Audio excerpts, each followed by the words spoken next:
ሀገራችን ናት አዲስ አበባን የገነባ እምዬ ምኒልክ መሆኑን አውቅም እንዲያተ ቤተ መንግስት እንጂ መንግስት በሌለበት ሀገር ለማና ቤት ይባላል። የሚገድል ሌባ እንጂ መንግስት አይባልም። ወልደና ወልደ ሸገር ይቺ ከተማችን የፍቅር ሀገር። አሁን በደረሰን ሰበር መረጃ በኦሮሚያ ክልል ወጣቶች በገፍ እየታፈሱ መሆኑ ተገለጸ። ሸገር ከተማና በኦሮሚያ ክልል የተለያዩ ዞኖች የግዳጅ ወታደራዊ ምልመላና እገታ በከፍተኛ ሁኔታ ዳግም ማገርሸቱ ተገለጸ። ዲሞክራሲያዊ ነኝ ብሎ የተመረጠ መንግስት እያፈሰን መቀመጫ አጥተን በየደቂቃው እየታፈሰን ነው። እኛ ማንነታችን ተረግጦ ነው የአዲስ አበባ ልጆች፣ በተለይ የአዲስ አበባ ልጆች ያለን። ና መከላከያ ግባ መልስ የለም፣ ና ፖሊስ ግባ መልስ የለም። በዚህ መንገድ ሰላም ማረጋገጥ አይቻልም። ሌላው የደረሰን አጭር መረጃ በናዝሬት ቦኩ ሚካኤል አካባቢ ልጇ የታፈሰባት እናት ራሷን ማጥፋቷን የደረሰ መረጃ ያመለክታል። ይሄ ሁሉ መኪና 10 መኪና ምናምን። ሰላም ጤና ይስጥልን ውድ የቃል ሚዲያ ቤተሰቦች እንደምን ቆያችሁ? እግዚአብሔር ሰላም ከሁላችን ጋር ይሁን እያልን ወቅታዊና አዳዲስ መረጃዎችን ይዘን መጥተናል። ቪዲዮውን ከመጀመራችሁ በፊት ላይክ በማድረግ ጀምሩ። እንዲሁም ሐሳብ አስተያየታችሁን የኮሜንት ሴክሽን ላይ አስቀምጡልን። ቀጥታ ወደ ቪዲዮ እናልፋለን። ሰብስክራይብ ለምንድን ነው የማታደርጉት? አሁን ማርኩ። ና መከላከያ ግባ መልስ የለም፣ ና ፖሊስ ግባ መልስ የለም። ቤት ተቀምጦ ሰላም በዚህ መንገድ ሰላም ማረጋገጥ አይቻልም። ሀገሩን የሚወድ ሁሉ በቀጥታ ተሳትፎ ሰላም ማምጣት አለበት። ያ ሰላም ለምርጫም ያግዛል። ከምርጫ በኋላም ለምናስባቸው ጉዳዮች ሰላም ያስፈልገናል። አሁን በደረሰን ሰበር መረጃ በኦሮሚያ ክልል ወጣቶች በገፍ እየታፈሱ መሆኑ ተገለጸ። በኦሮሚያ ክልል በተለያዩ ከተሞች ወጣቶች በግዳጅና በኃይል እየታፈሱ መሆናቸውን ቦርከና ኒውስ ዘግቧል። አፈሳው በዘመቻ መልክ ከተጀመረ ሳምንት በላይ መሆኑን የጠቀሰው ዘገባው ድርጊቱ የሚፈጸመው በሚሊሻ አባላት መሆኑን የዓይን እማኞችን ጠቅሶ አስረድቷል። በማሳያነትም ድርጊቱ በስፋት የተፈጸመባቸው ከሚገኙ ከተሞች መካከልም ሱሉልታ፣ አዳማና ሻሸመኔ ይገኙበታል። እንደ ቦርከና ምንጮች ገለጻ ከታፈሱ ወጣቶች መካከልም አብዛኞቹ በቀን ስራ ላይ የተሰማሩ ሲሆኑ አፈሳው የሚፈጸመውም በዋናነት ምሽት አካባቢ ነው። ከታፈሱት ውስጥም የመንግስት ሰራተኞችን እያጣሩ መመለስ የተጀመረ ሲሆን በግል ስራ ላይ የተሰማሩትን ግን ከፍተኛ ገንዘብ እያስከፈሉ በመልቀቅ ላይ እንደሚገኙም ተገልጿል። በሸገር ከተማና በኦሮሚያ ክልል የተለያዩ ዞኖች የግዳጅ ወታደራዊ ምልመላና እገታ በከፍተኛ ሁኔታ ዳግም ማገርሸቱ ተገለጸ። አዲስ ስታንዳርድ ባወጣው የምርመራ ዘገባ ወጣቶች በኃይል እየተወሰዱ እንደሚገኙና ወጣቶቹን ለማስፈታት እስከ 500 ሺህ ብር የገንዘብ ጥያቄ እየቀረበ መሆኑ ታውቋል። በአዲስ አበባ ዙሪያ በሚገኙት የሸገር ከተማ አካባቢዎችን ጨምሮ በተለያዩ የኦሮሚያ ክልል ዞኖች የግዳጅ ወታደራዊ ምልመላ ዳግም በስፋት እየተካሄደ መሆኑን ነዋሪዎችና የነዋሪ ቤተሰቦች ለአዲስ ስታንዳርድ ገልጸዋል። ቤተሰቦቹ እንደተናገሩት ወጣቶች ያለ ፍላጎታቸውና በኃይል እየተወሰዱ የሚገኙ ሲሆን በተወሰኑ አካባቢዎች ደግሞ ተሰውሮ የተወሰዱትን ወጣቶች ለማስፈታት በቤተሰቦቻቸው ላይ እስከ 500 ሺህ ብር የሚደርስ ከፍተኛ የገንዘብ ጥያቄ እየቀረበ ይገኛል። አዲስ ስታንዳርድ በምስራቅ ሐረርጌና በምስራቅ ባሌ ዞኖች ከሚገኙ ነዋሪዎች መረጃዎችን አሰባስቦ ባወጣው ዘገባ መሰረት የአዲስ የምልመላ ድርጊት ያገረሸው በሀገሪቱ የተለያዩ አካባቢዎች የጸጥታ ውጥረቶች በተባባሱበት ወቅት ነው። ከነዚህም መካከል በፌዴራል መንግስትና በህዋት መካከል እንደገና ያገረሸው ውጥረት፣ በአማራ ክልል በፌዴራል ኃይሎችና በፋኖ ኃይል መካከል ያለው ውጊያ እንዲሁም በቤንሻንጉል ጉሙዝ ክልል የሚታየው አለመረጋጋት ይጠቀሳሉ። በምስራቅ ሐረርጌ ዞን የጭናክሰን ወረዳ ነጋዴ የሆኑ አንድ ግለሰብ ለአዲስ ስታንዳርድ እንደተናገሩት ታናሽ ወንድማቸው ወደ ድሬዳዋ ከተማ በመጓዝ ላይ ሳለ ለ3 ቀናት ተሰውሮ የቆየ ሲሆን በኋላ ግን ማንነታቸው ባልታወቁ አካላት ተደውሎ ለመከላከያ ሰራዊት እንደተመለመለ ነገር ግን ለማስለቀቂያ 500 ሺህ ብር ከተከፈለ እንደሚለቀቅ ተነግሯቸዋል። ነጋዴው አክለውም እናታችን ታማ አልጋ ላይ ከዋለች 2 ዓመት ሆኗታል። ይህ ዜና ደግሞ ይበልጥ እያሳሰባት ይገኛል ሲሉ በቤተሰባቸው ላይ የወደቀውን ከባድ የስነ ልቦና ጫና ገልጸዋል። በተመሳሳይ መልኩ በምስራቅ ባሌ ዞን ለገሂዳ ወረዳ ነዋሪ የሆኑ እናት እንደተናገሩት በጅማ ዩኒቨርሲቲ የሁለተኛ ዓመት ተማሪ ሆነው ልጃቸው በአርሲ ዞን አሶሳ ከተማ የሚገኙ ዘመዶቹን ለመጎብኘት በሄደበት ወቅት በኃይል ተወስዶባቸዋል። ልጃቸው በከባድ የኩላሊት ህመም ምክንያት በሮቤ ከተማ ሕክምና ሲከታተል የቆየ ቢሆንም ማታ ላይ በኃይል ተወስዶ አሁን ያለበት ቦታ እንደማይታወቅ አስረድተዋል። የግዳጅ ምልመላ አሰራር ከፌዴራል ጦር ሰራዊት በተጨማሪ በኦሮሚያ ክልል ጋቸና ሲርና በተሰኘው የሚሊሻ መዋቅር ስርም እየተፈጸመ እንደሚገኝ ተመላክቷል። አርሶ አደሮች የግብርና ግብዓቶችን ማዳበሪያና ምርጥ ዘር ለማግኘት በሚሊሻ ስልጠና ላይ እንዲሳተፉ በወረዳ ግብርና ጽሕፈት ቤቶች ቅድመ ሁኔታ እንደሚቀመጥባቸውም ነዋሪዎች ገልጸዋል። የኢትዮጵያ መከላከያ ሰራዊት አዋጅ ቁጥር 1100/2011 የመከላከያ ሚኒስቴር ለወታደራዊ አገልግሎት ብቁና ፈቃደኛ የሆኑ ሰዎችን ብቻ መቅጠር እንደሚችልና ተመልማዮችም የስራ ውል መፈረም እንዳለባቸው ቢደነግግም በአሁኑ ወቅት እየተካሄደ ያለው የግዳጅ መልመላ ግን የህጉን ድንጋጌዎች የጣሰ መሆኑ በዘገባው ተመላክቷል። የኢትዮጵያ ሰብአዊ መብቶች ኮሚሽን ከዚህ ቀደም በአዳማ፣ በቢሾፍቱ፣ በጅማና በሻሸመኔ አካባቢዎች እድሜያቸው 11 ዓመት የሆኑ ታዳጊዎችን ጨምሮ የተፈጸሙ የግዳጅ ውትድርና ምልመላዎችንና የገንዘብ ጥያቄዎችን ሰንዶ እንደነበርም ተዘግቧል። ሌላው የደረሰን አጭር መረጃ በናዝሬት ቦኩ ሚካኤል አካባቢ ልጇ የታፈሰባት እናት ራሷን ማጥፋቷን የደረሰ መረጃ ያመለክታል። ወይዘሮ የምስራች አደም ትባላለች። ሲንግል ማም ሆና ያሳደገችውን ብቸኛ ልጇን ከትናንት ወዲያ ነሐሴ 2 ደጅ ላይ ቁጭ ባለበት መጥተው ሚኒሾች አፍሰው ይወስዱታል እና ልጇን ለማስለቀቅ ብዙ ጥረት ካደረገች በኋላ ትናንት ነሐሴ 3 ቀን ራሷን ማጥፋቷን የደረሰ መረጃ ያመለክታል። በጣም ሰቅጣጭ በሆነ ሁኔታ ራሷን አጥፍታ እንደተገኘች ቤት ውስጥ ማለት ዛሬ አዳማ ላይ ማፈሳ ያስጠላችኋል ማለት ነው። ይሄው የሁሉ መኪና 10 መኪና ምናምን እና ቀጣይ ማን ያውቃል፣ እኛም ልንሆን እንችላለን። ኮፒ ሊንክ ያረጋችሁ አረ በስማ ያው የሁሉ አሁን ጥይት ማብረጃ ነው።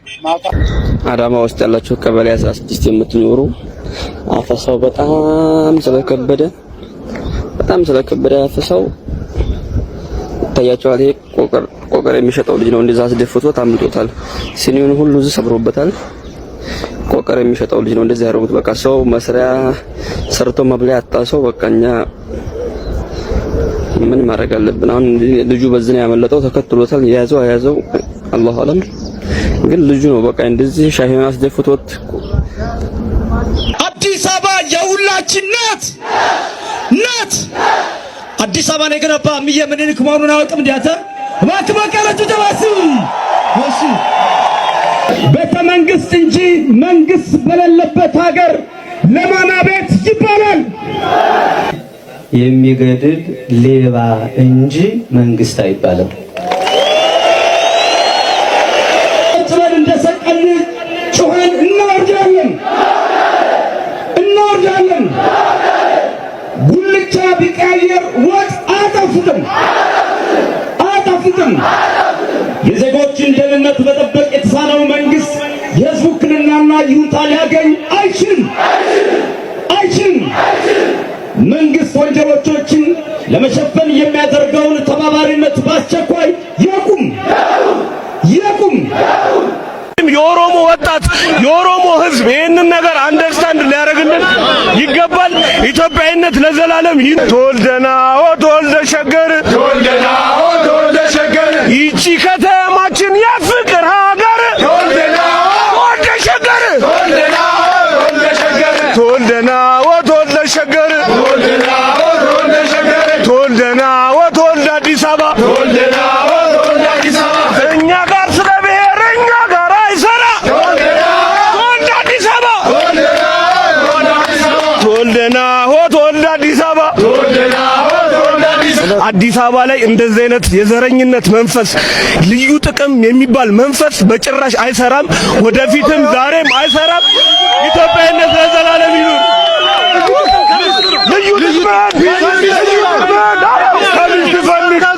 ከሚስት ፈልግ ልዩ ጥቅም አዲስ አበባ ሰርቶ በመለወጥና በመልፋት ነው የሚገኘው እንጂ ልዩ ጥቅም ገለመሌ ምናምን የሚባለው ነገር የለም።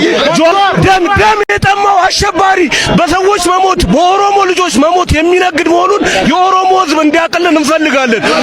የኦሮሞ ከመጪው ኢትዮጵያ ጋር ተባብሮና ተከባብሮ የሚኖረውን ሕዝብ ሆን ብሎ ለማጣላትና ለማጋጨት ደም የጠማው ሰው ነው። ስለዚህ ሰሞኑን በውስጥ መስመር ከሚላኩልኝ ሜሴጆች መካከል ሰፊውን ቦታ የሚይዘው የአፈሳ ጉዳይ ነው። እንደዚህ አይነት ከተማዎች ላይ አፈሳ እየተካሄደ ነው የሚል አይነት ይዘት ያለው ሜሴጆች ወይም ደግሞ መልእክቶች እየተላኩልኝ ነው። ለእናንተ ማስተላለፍ የምፈልገው መልእክት አንድ ነው። ከጉዳያችሁ ከወጣችሁ ጉዳያችሁን ፈጽማችሁ በጊዜ ግቡ።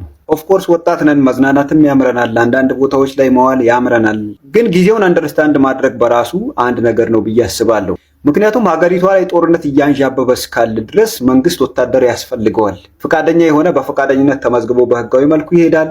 ፈቃደኛ ያልሆነ ደግሞ በእንደዚህ አይነት መልኩ ታፍሶ ወደ ጦር ግንባር ሊሄድ ይችላል። ይሄ የታወቀና የነበረ ያለ አሰራር ነው። ስለዚህ ለወጣቱ የማስተላለፈው አንድ መልእክት ምንድን ነው? ጉዳያችሁን ከፈጸማችሁ የምትፈልጉበት ቦታ ከደረሳችሁ በኋላ በጊዜ ወደ ቤታችሁ ተመለሳችሁ ግቡ። በቃ መዝናናቱም ይቀር፣ ብዙ ነገሮች ለትንሽ ጊዜ ቢቀሩ ችግር የለውም። ከአንዳንድ ነገሮች ኦልሬዲ እንታቀም። ስለዚህ አፈሳ አለ እንዲህ አለ፣ ኦፍኮርስ አፈሳ ሊኖር ይችላል። ግን እንዳትታፈስ ጠንቀቅ በልና ጉዳይን ፈጽመ በጊዜ ወደ ቤት ግባ። መዝናናቱም መጫወቱም ሁሉም ነገር ሀገር ሰላም ሲሆን ነውና ሀገር ሰላም እንድትሆን ቤት ገብተህ ብትጸልይ ነው የሚሻለው። እሺ ባየው ትግራይ ክልል አፈሳ ወጣቶች እየታፈሱ ነው ምናምን ጨዋታ የምታጫወቱ ቲክቶከሮች አዲስ አበባስ እንዴት እኛ አርፈን ነው እንዴ ተቀመጥን? የታፈሰ ልጅ እኮ ነው የምልባለው። ቴዲ ታፈሰ፣ ዘውዱ ታፈሰ፣ እጅጉ ታፈሰ፣ ታፈሰ። እየታፈስን በየደቂቃው እየታፈስን ያለ ምክንያት እዚህ ወጣቱ አዲስ አበባ ላይ እያለ ስለ አዲስ አበባ የሚታፈስ ወጣት ምንም ሳታወሩ ትግራይ ክልል አፈሳለ እንትና አፈሳለ። ምን አገባኝ እኔ ስለ ትግራይ ክልል አምባገነን ስለሚገዛው ክልል በዲሞክራሲያዊ መንገድ ዲሞክራሲያዊ ነኝ ብሎ የተመረጠ መንግስት እያፈሰን መቀመጫ አተን። እናንተ ግን እዛ ፖለቲካ ቸርቻሮ ለማውራት የት እንቀመጥኛ? የአዲስ አበባ ወጣትስ ምን መቀመጫ አሉ? አባቴ ስለኛ መታፈስ ማን ነው የሚያወራው? እናንተ ስለ ፖለቲካችሁ እዛ ስለሚታፈሰው ወጣት ታወራላችሁ። እዚህ አዲስ አበባ ላይ ስለሚታፈሰው ወጣትስ ይህም እናታ ለእናንተ ለችርቻሮ ጥቅም ብቻ ነው የምትኖሩት። ቆሻሾች እየታፈስን ነው። ዲያስፖራውም እያየ እየሰማ እውነቱ ይሄ ነው። በየደቂቃው እየታፈስን ነው። እኛ በየኮንዶሚኒየሙ ሰፈራችን ፈርሶ በመጣንበት በየኮንዶሚኒየሙ ማንነታችን ተረግጦ ነው የአዲስ አበባ ልጆች፣ በተለይ የአዲስ አበባ ልጆች ያለን እየታፈስን። ይሄ ነው እውነቱ። ጦርነት ከሆነ ይሄ ነው ጦርነት።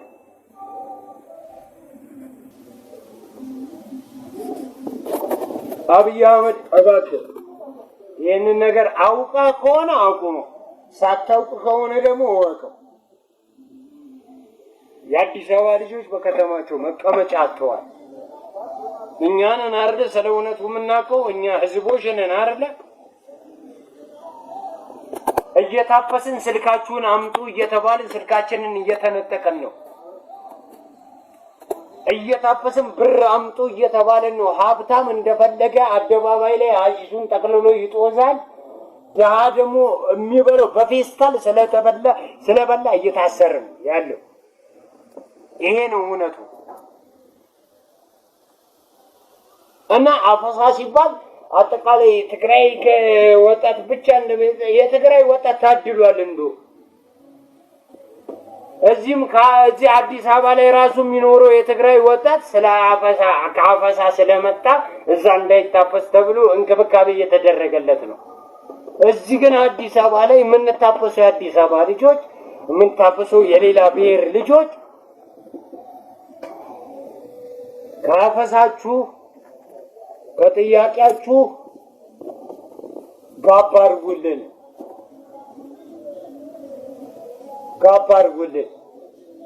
አፈሳው ከትግራይ ክልል በላይ አዲስ አበባ ነው ያለው። ሰው በማንነቱ ሰው በእንትኑ የሚታሰረው አዲስ አበባ ላይ ነው። ይሄ ነገር ጋብ ሊልልን ይገባል። ብር ያለው ጠቅልሎ አሹን እየጦዘ ነው። ብር የሌለው ደግሞ በፌስታል ስለበላ እየታፈሰ ነው። ይሄ ነገር ሊቆምልን ይገባል። አብቹ ያስቀመጥነ ለዚህ አይደለም፣ ለዚህ አይደለም። ሰላም ስተን ለአዲስ አበባ ልጆች እባክህ ነው የምልህ፣ እባክህ ብንሰርቅም ባንሰርቅም እንኳን ክርስቲያን ወንድም መሬት